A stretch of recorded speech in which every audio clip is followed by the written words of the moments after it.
नमस्ते।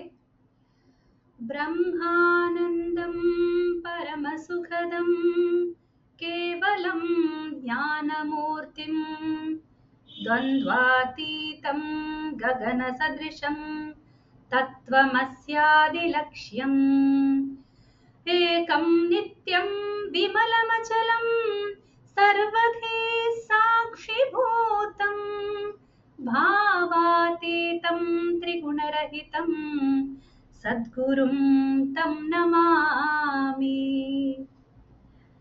Guru is the bestower of knowledge. He gives us the way to discover the liberation and to attain it.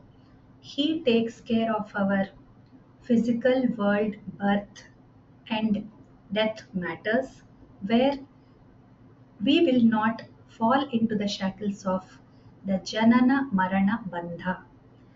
Welcome to the Guru Stotra course. Please join and learn the chanting so that you get the grace of Guru. Namaste.